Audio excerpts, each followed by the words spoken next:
Mingalava, Kurhoting and Aro, partial derivative introduction. Function you, general multivariate function you, general shape video ma, makes a big error. Tidikaja and general multivariate function is domino, no multivariate calculus ma. Partial derivative, so the Nilan Liu, Lila Giam. Umapi Avo H Y sheet is so function the Kushi, Avo XY. Variable Nakugo, important in it, to your equation are A square. Y plus sin y မှာအရင်တော့ကျွန်တော်တို့ derivative ထုတ်ပြီးတော့ဘယ်လိုလုပ်ခဲ့တာလဲဆိုတော့ single variable function တွေမှာ h ပမာဏဘယ်လောက်တိုးသွားလို့ရှိရင် function ရဲ့ output ပမာဏလဲဘယ်လောက်တိုးသွားမလဲဆိုတော့ကျွန်တော်တို့လေ့လာတာပေါ့ number line နဲ့ပြမယ်ဆိုလို့ရှိရင် input h ကနော် dh ပမာဏတိုးသွားလို့ရှိရင် output function ကဘယ်လောက်ထိတိုးသွားမလဲဆိုတဲ့ဟာကိုကျွန်တော်တို့လေ့လာခဲ့ကြတာပါဒီမှာတော့ multivariable ဖြစ်တဲ့အတွက်ကြောင့် x နဲ့ y နဲ့နှစ်ခုရှိမယ်လို့ယူဆလို့ရှိရင် dx နဲ့ dy ပမာဏဘယ်လောက်တိုးလို့ရှိရင် function ရဲ့ပမာဏဘယ်လောက်တိုးမလဲဆိုတာကိုကျွန်တော်တို့လေ့လာတာပဲဖြစ်ပါတယ်အဲ့တော့ကျွန်တော်တို့လက်တွေ့စမ်းသပ်ကြည့်အောင် partial derivative ကိုသင်္ကေတအဖြစ် d ကိုကွေးထားတဲ့ဒီလိုသင်္ကေတလေးနဲ့သုံးပါတယ်အဲ့တော့ partial derivative f ကိုကျွန်တော်တို့ partial h နဲ့ရှေ့ကြည့်အောင်ရှေ့ကြည့်အောင်ဆိုတော့ x y ရှိမယ်အဲ့တော့ရှေ့တဲ့နေရာမှာ तू ကဘယ်လိုသဘောထားတာလဲဆိုတော့အခါကျတော့ partial h နဲ့ရှေ့မယ်ဆိုလို့ရှိရင် partial h မှာအပ h မှာအပ general variable တွေကို constant အနေနဲ့သတ်မှတ်မှာဖြစ်ပါတယ်အဲ့တော့ရှေ့ရတာလွယ်ပါတယ်အဲ့တော့ 2x y plus sin h ကိုရှေ့မယ်ဆိုတော့sorry sin y ကိုရှေ့မယ်ဆိုတော့ sin y ဆိုတော့ constant လေ constant ဆိုတော့0ပဲပေါ့နော်ဒီကောင်ကတော့ product rule နဲ့ရှေ့ထားတာ okay အဲ့တော့ဟုတ်ပြီဒီတစ်ခါ h နဲ့ရှေ့ပြီလို့ရှိရင် y နဲ့တစ်ခါရှေ့ကြည့်အောင် partial y နဲ့ရှေ့မယ် x y ဆိုဒီခါ y ကိုရှေ့မယ်ဆိုတဲ့အခါကျတော့2 h square ကတော့ constant ပဲအဲ့ဒါဆို h square y ကိုရှေ့တော့1ဆိုတော့ h square ပဲเนาะ plus ပြီးတော့ sin ကိုရှေ့မယ်ဆိုတော့ cos ပေါ့เนาะ cos y ဟုတ်ပြီဒီမှာတန်ဖိုးတွေထည့်ချင်တော့အစားသွင်းချင်လို့ရှိရင်တော့partial f ကို partial h နဲ့ရှေ့မယ်ဆိုရင် h တန်ဖိုးက1 y တန်ဖိုးက2ဆိုလို့ရှိရင်အဖြေကဘယ်လောက်ရမလဲဆိုတော့ဒီကောင်ပေါ့နော်ဒီကောင်ကိုသုံးရမှာဆိုတော့ 2x y ဆိုတော့2နဲ့1နဲ့2နဲ့မြောက်မှာဆိုတော့4ရတာပေါ့ဟုတ်ပြီကျွန်တော်တို့ဒီ variable ရဲ့တန်ဖိုးတွေကိုကျွန်တော်တို့ partial y နဲ့ရှေ့ထားတဲ့ကောင်ထဲမှာအစားသွင်းjည့်မယ်ဆိုလို့ရှိရင်ဘယ်လောက်ရမလဲ a squareဆို1 square ဆိုတော့1 plus cos y က2ဆိုတော့2ပေါ့နော်ဟုတ်ပြီအဲ့တော့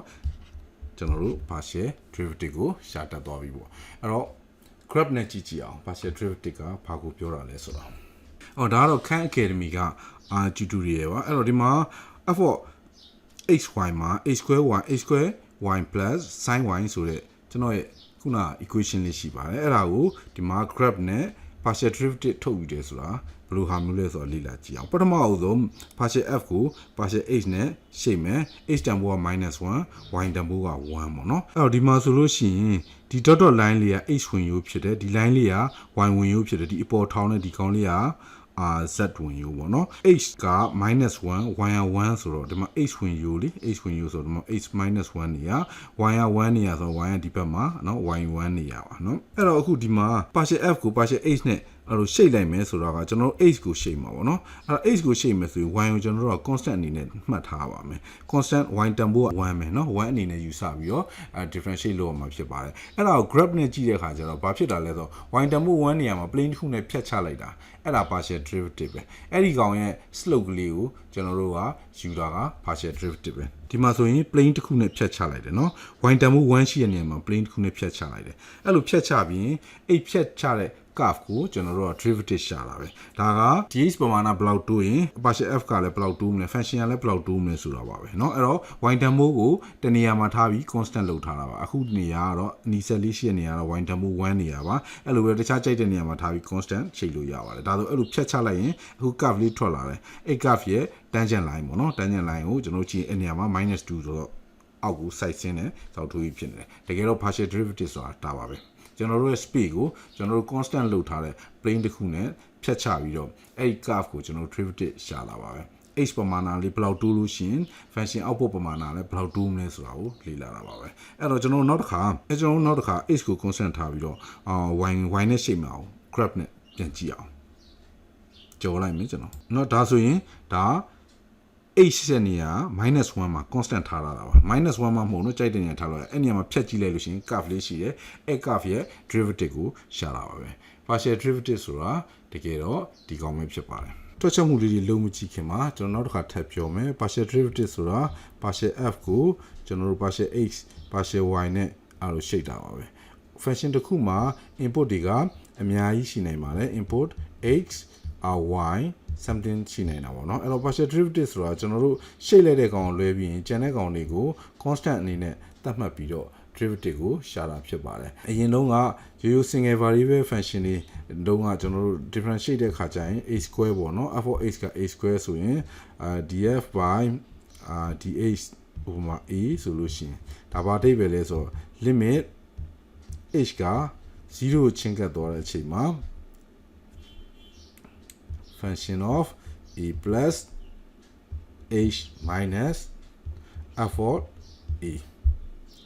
h ပေါ့เนาะဒါမျိုးကောင်းပေါ့ h ဘလောက်တက်သွားရင် function ကလည်းဘလောက်ထိတိုးလာမလဲဆိုတာကိုလေ့လာတာပါအဲ့လိုပဲကျွန်တော်တို့ဒီ multivariable calculus မှာကြတော့ x ရော y ရောနှစ်ခုလုံး input ရှိတယ်ဥပမာဒီနေရာဆိုရင်ဒါ x y plane ပေါ့ x y ရှိတယ်အဲ့တော့ x တန်ဖိုးက a ထားပါတော့ဗျာy တန်ဖိုးက b ထားပါတော့เนาะအဲ့တော့ x နည်းနည်း x ကိုတိုးလို့ရှိရင် x တန်ဖိုးဖြစ်တဲ့ a ကိုတိုးလို့ရှိရင်ကျွန်တော်တို့ရဲ့ function ဖြစ်တဲ့ f တန်ဖိုးကဘယ်လောက်ထိတိုးမလဲဒါမှမဟုတ် b ကိုတိုးလို့ရှိရင် f တန်ဖိုးကဘယ်လောက်ထိတိုးမလဲဆိုတာကိုလေ့လာတာပဲဖြစ်ပါတယ်ရေးပြမယ်ဆိုရင်တော့ partial f partial y a, b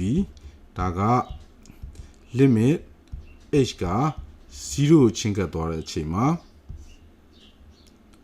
f of ab ပေါ့သူမှာ a ရော b ရောရှိတယ်အခုကျွန်တော်တို့ကy ဆိုတော့ b ပေါ့နော် b plus h minus f of ab